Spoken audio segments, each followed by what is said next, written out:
750 RC반 OT 시작을 해보겠습니다. 아마도 이 OT 강의를 들으시는 분들이 가장 궁금하실 게 내가 750을 들을까 850을 들을까 내가 점수대가 애매한데 뭘 들어야 될까 요거 궁금하실 수도 있고 또 수업 진행 방식 궁금하실 수 있죠. 요런 것들 우리 하나하나 풀어가 보도록 해보겠습니다. 자, 먼저 우리는 750하고 850 강좌가 어떻게 다른가 요점부터 한번 살펴볼 건데요.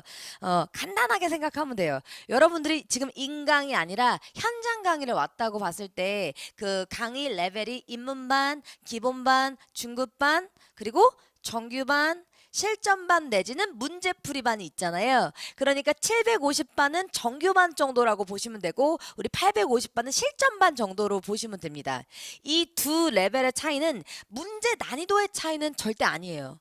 문제 난이도의 차이가 있을 수가 없습니다. 토익은요. 뭐 입문반 학생이건 실전반 학생이건 이번 달에 시험장에 가서 어쨌든 시험을 볼 학생들이기 때문에 토익 난이도와 똑같은 문제로 공부를 하셔야 돼요. 문제 난이도는 다르지 않아요. 단 문제풀이 양의 차이가 있고요. 그다음 개념 정리 그 양의 차이가 있습니다. 딱 이렇게 생각하시면 돼요. 내가 문법에 자신이 없다. 그러면 정규반을 선택하세요. 저는요, 시간 없어서요. 저 문제풀이 위주로 가고 싶어요. 그래도 안 돼요. 개념 정리가 돼야 정확하게 정답을 찍을 수가 있거든요. 오히려 문제풀이 위주로 가면 내가 시간을 좀 더 단축할 수 있을 것 같지만 모래성 쌓기입니다. 개념 정리부터 완벽하게 하고 그렇다고 해서 여기가 문제풀이가 안 가는 게 아니거든요. 개념 정리 강좌라고 해서 또 되게 긴 것도 아니에요. 평균 우리가 20강 정도 강의거든요. 그래서 사실 우리 인강 학생들이 가장 힘든 게 사실 인강처럼 편한 게 없죠. 저기 지방 학생들 서울까지 오기 힘든 학생들이 그냥 집에서 클릭하시고 컴퓨터로 수업을 하시면 되는데 그거는 너무 좋아요. 왔다 갔다 비용 소모 이런 거 안 하고 지금 현재 사실은 우리 토요반 중에도 저기 전주에서 KTX 타고 오시는 분들도 계세요. 근데 그런 게 아니라 그냥 집에서 볼 수 있다는 장점도 있지만 이게 본인 자기 관리가 안 된다는 단점이 있어요. 제가 무슨 얘기냐면 20강 정도의 강의입니다. 그러면 20강이라고 한다면 여러분들이 마음 딱 먹으시고요. 월요일부터 학원 가는 기분으로 금요일까지 하루에 한 강씩 꼬박꼬박 하시면 딱 한 달 나올 분량이거든요. 그러니까 시간이 오히려 소모가 아니라 이렇게 정리를 하고 문제풀이로 들어가시는 게 훨씬 더 빨라요. 점수 상승도 훨씬 더 빠르고요. 내가 문법에 자신이 없다. 시간이 없어도 750반부터 들으시고 그다음 문제도 안 푸는 게 아니라 문제풀이 들어가죠. 또 이 문제도 제가 그 최신 경향에 맞춰서 문제를 바로바로 업데이트를 해놓습니다. 그러니까 우리 750반은 개념 정리의 한 60% 비중, 문제풀이의 40% 비중 정도라고 보시면 되시고요. 자, 그다음 우리 850반은 주로 문제풀이 위주로 가되 간략하게 정리는 해요. 개념 정리는 해요. 제가 이거 오늘 850반 그 OT이기 때문에 어떤 식으로 정리하는지 좀 이따 보여드릴 건데 주로 개념 정리를 잠깐 하고 문제풀이가 한 90% 차지한다고 보시면 돼요. 그러니까 거의 다 문제풀이를 하면서 개념 정리를 그동안 배워왔던 거를 기억해내고 정리하는 그런 과정이라고 보시면 됩니다.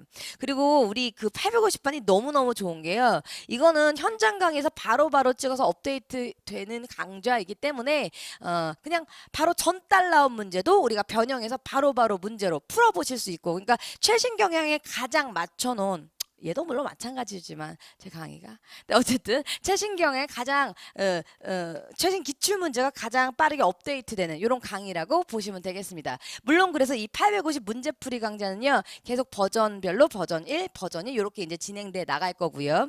그러면 850반은 그런 결론적으로 말하면 이거예요. 현재 점수가 최소한 700점 이상은 가지고 계신 분들이 수강하실 수 있고요. 내가 RC가 좀 힘들다. 난 정리가 좀 필요하다. 이러신 분들은 750반부터 빠르게 수강하고 넘어오시는 게 아무리 좀 욕심 나셔도 좋습니다. 두 번째는 선수 강좌 우리 750인데 선수 강좌인 750을 수강한 학생들. 그리고 이제 요 강좌로 넘어와서 이제는 이론을 정리를 많이 했으면 문제풀이를 하면서 그동안 한 거 쫙 정리하시고 이제 점수를 쫙 막판에 올려내시는 거죠. 사실은 이게 850반이긴 하지만 우리 목표는 그거예요. 750반 잘 수강하셨으면은 아마 지금 800점대 중반의 점수를 보유하고 계실 거예요. 그리고 850반에 오셔서는 최소한 900점 초반대 점수, 그 다음에 최대 우리 실전반 학생 중에는 거의 950점 이상 만점을 목표로 하는 학생들도 많거든요. 그래서 우리가 빈틈없이 이제 어떤 문제가 출제되더라도 다 맞춰낼 수 있도록 그 빈틈을 다 메꾸는 작업들을 합니다. 그리고 내가 일단은 문제를 풀 때는 그렇게 어렵지 않았어. 근데 정답을 맞춰보니 틀려. 그리고 해설을 보니까 내가 아는 문제였어. 그거는 아는 게 아니라 그랬죠. 아는 거면은 틀릴 리가 없어요. 토익 시험이라는 게 200문제를 120분 만에 빠르게 풀어내는 시험이기 때문에 우리한테 실질적으로 생각할 시간을 주지 않는다. 제가 이 얘기 계속합니다. OT마다예요. 생각할 시간을 안 준다는 얘기는 뭐예요? 완전히 너 것으로 이렇게 완전히 너 것이 된 거 아니면 점수로 안 나올 거다. 바로바로 찍어 내려가면서 즉 굉장히 빠르게 그리고 굉장히 정확하게 정답을 내야 된다는 얘기예요. 그 연습을 문제풀이를 통해서 미친 듯이 할 거예요. 이론을 우리가 750반에서 했다면 그거를 계속 머릿속에서 끄집어내는 작업. 그래서 그게 이제 완전히 머릿속에서 이렇게 세뇌가 돼서 시험장에서 딱딱딱딱 점수화 시키도록 그런 작업들을 해 간다고 보시면 되겠습니다. 자, 그래서 우리 850반은요 이런 식으로 진행이 돼요. 출제 방향 잡기라고 해서 어떤 식으로 출제되는가 간략하게 이론을 한번 보고요. 그리고 이제 문제풀이를 이렇게 테스트 문제를 풉니다. 간략하게 예를 들어서 제가 요거 한번 준비해봤어요. 우리가 1강에 나가는 건데 1강은요 품사 문제 풀거든요. 우리가 처음부터 막 문제가 다 섞여진 거 우리 실제 뭐 토익 시험처럼 101번부터 152번까지 5, 6 같은 경우에 쭉 다 여러 가지 테마가 섞여진 게 아니라 일단 우리 앞강좌에서는 테마별로 정리를 해요. 예를 들어 1강에서는 품사 문제 정리해보고 2강에서는 동사, 시제와 태 정리해보고 뭐 3강에서는 준동사 정리해보고 4강에서는 접속사, 전치사 정리해보고 이런 식으로 테마별로 정리를 해나가거든요. 근데 뭐 품사 문제는 그렇게 어렵지 않은 것 같아요. 그래도 확인할 건 확인해야죠. 그래서 간략하게 확인 내지는 자료를 드립니다. 그래서 우리가 품사 문제에서 형용사는 이렇게 생겼더랬지. full, able, ought, al 이런 식으로 끝난 게 많더라. 형용사 모양을 챙기고 그 다음에 우리 이제 간략하게 리뷰하는 거예요. 형용사 자리는 보통 명사 앞뒤에서 수식을 하고 보어 자리에 들어갔지. 이제 이런 것들을 배워요. 간략하게 봐요. 그리고 이제 문제풀이에 들어가는 거죠. 자, 바로 이 문제 난이도에서 750반이랑 차이가 나요. 750반에서는요, 우리가 꼭 맞춰야 될 문제를 넣습니다. 그러니까 일반적으로 거의 매달 등장하는 거 있죠. 예를 들면요, 우리 이 정도 문제풀이 올 정도면 비동사 다음 품사 문제 나오면 뭐? 형용사 이 정도 알죠? 그러면 여기서 optimistic 정답 B번 들어가시면 되는 거예요. 이런 문제가 거의 1년 내내 계속 출제됩니다. 그러다가 한번 틱 요런 문제도 나와요. 자, 똑같은 문제예요. 품사 문제고요. 빈칸 앞에 비동사 있어요. 그래. 그래서 reliable B번 이랬다가 이제 틀리는 거거든요. 가끔씩 우리 뒤통수를 때리는 문제들이 출제가 됐어요. 그런 문제들도 다 모아서 보여드리는 거예요. 그러니까 기본적으로 우리가 다 맞춰줘야 될 문제들 플러스 그 다음에 우리가 거기서 한 단계 업그레이드 버전된 문제들 우리 뒤통수를 때렸던 문제들 다 모아서 그러니까 빈틈없이 채워나갑니다. 우리가 최소한 900점을 목표로 하고 가자고요. 자, 이 문제는요. 정답은요. C번이었는데 왜냐면 우리가 보어 자리에 왜 형용사 이렇게 하는 거예요. 왜 그러는 거예요? 봐봐요. Mr. Kim is 간략하게 써볼게요. Mr. Kim은 비동사 다음에 뭐 올 때 여기 명사를 쓰려면 올 게 너무 한정돼요. 봐봐요. 이 사람은 선생님이다. 그 다음에 또 뭐 쓰죠? 이 사람과 는의 관계가 있는 게 뭐죠? 이 사람은 어떤 한 아이의 아빠다 뭐 이런 거 이 정도? 그러니까 주어와 는의 관계가 동격 는의 관계가 돼야 되는데 명사가 들어오면 너무 한정적이 된다고요. 하지만 여기다가 보어 자리에 형용사가 들어오면 이것도 들어갈 수 있고 Mr. Kim은 reliable 믿을만하다. Mr. Kim은 handsome 잘생겼다. Mr. Kim은 smart 똑똑하다. 뭐 여러 가지 다 들어갈 수 있다고요. 그러니까 쓰임새가 훨씬 넓어져요. 그렇기 때문에 보어 자리에는 주로 형용사가 답이라고 우리 할까? 라고 정한 거예요. 왜? 한 100문제 중 그래 98문제까지 가죠. 98문제는 보어 자리에 형용사가 답이기 때문에. 근데 보어 자리 명사가 안 되는 건 아니잖아. 는의 관계가 성립되는 즉 the primary requirement 주요한 자격 요건은 자, 이 회사에서 part-time staff 파트타임 직원에게 찾고 있는 주요한 자격 요건은 신뢰성이다. 이거잖아요. 이게 믿을 수 있는이 아니라. 그래서 자격 요건은 신뢰성. 이러면서 는의 관계가 되잖아요.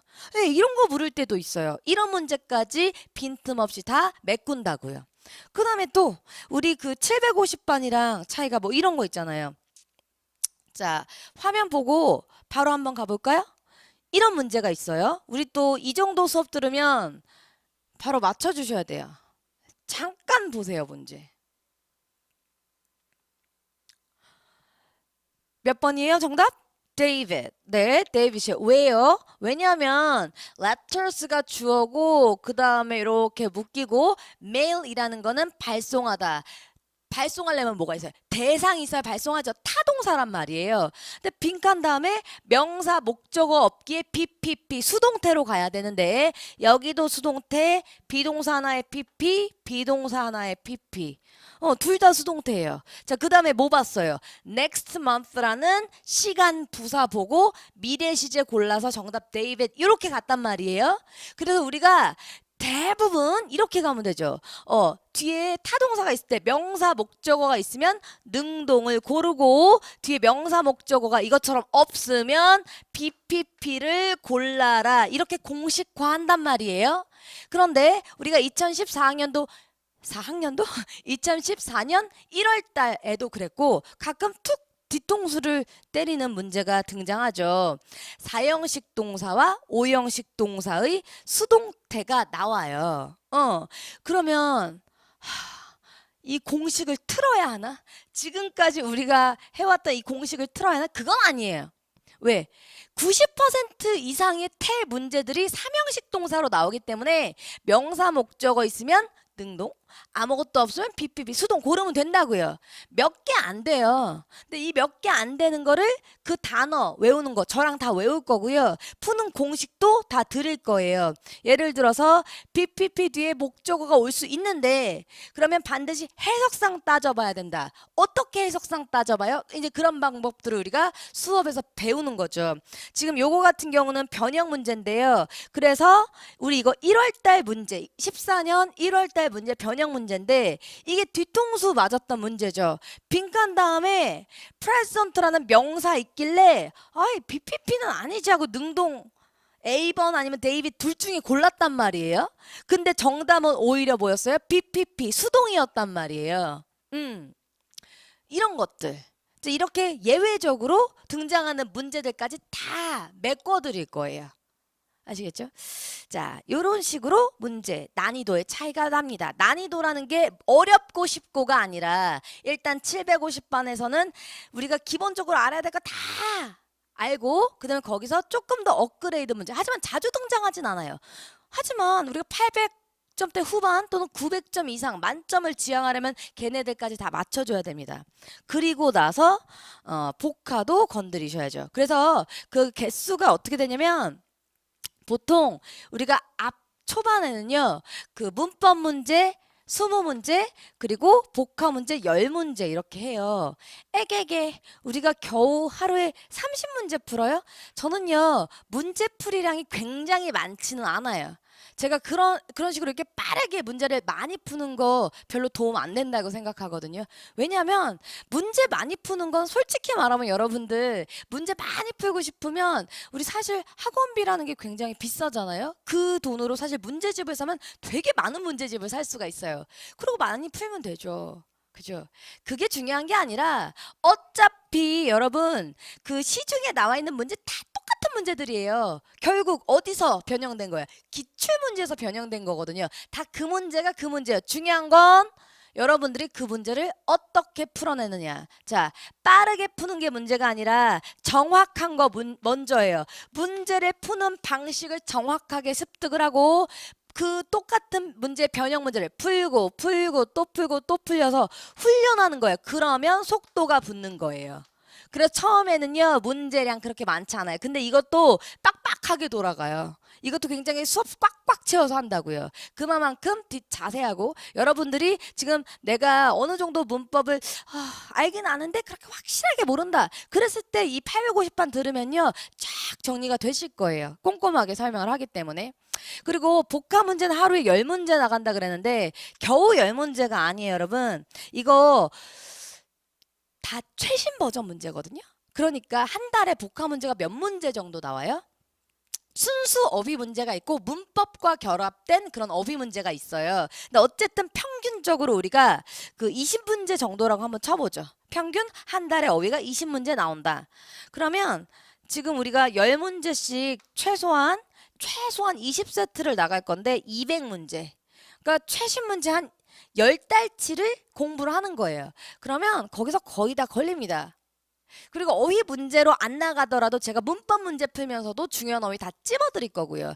이거는 정말 그 찍기 강좌예요. 그러니까 시험에 나오는 것들 거의 딱딱 찝어드리고 이거를 거의 암기하듯이 계속 반복해서 머릿속에 넣어드리는 강좌입니다. 그러니까 최종 마무리가 필요할 때 우리 850반. 그 다음에 내가 너무나 문법이 자신이 없다. 정리를 한 번 해야 되는데 시간이 너무 없어요. 시간이 너무 없어도 750 하고 오시라 그랬어요. 아시겠죠? 제가 이거는 정확하게 말씀드리고 그 다음에 단어는요. 그래서 제가 굳이 여러분 이런 질문 많이 받거든요. 제가 단어를 외우고 싶어서 그런데 어떤 단어장을 살까요? 막 이렇게 질문한단 말이에요. 글쎄요. 굳이 안 사도 될 것 같아요. 왜? 제가 자료요 엄청나게 올려드릴 거고요. 첫 번째 단어는요 본인 단어장이 제일 좋은 거예요. 우리가 Part 5 5파트의 문제를 풀다가 6파트의 문제를 풀다가 문제풀이 위주로만 가니까 단어 다 놓치고 가는데 결국 여러분들 이거 한 번씩은 해석 다 해봐야 돼요. 문제 풀 때는 빠르게 풀지만 저랑 수업 마치고요. 그 문장 한 번씩은 해석해봐야 돼요. 그리고 모르는 단어를 본인의 노트에다가 정리를 하시고 자 정리를 할 때 단어만 딸랑 써놓는 거는 별로고요. 자 예를 들어서 이 문장에서 내가 acceptance라는 단어를 만약에 몰랐다고 한번 쳐봐요. 그러면 이 단어가 포함된 문장을 통째로 노트에 적습니다. 그 다음에 내가 외우려는 단어의 밑줄을 그어요. 뜻은 적지 마요. 그리고 나서 다음번에 또 매일 다음번이 아니에요. 매일매일 한번 해석해 보는 거죠. Letters of acceptance. 이 단어가 뭐더라? 몰라.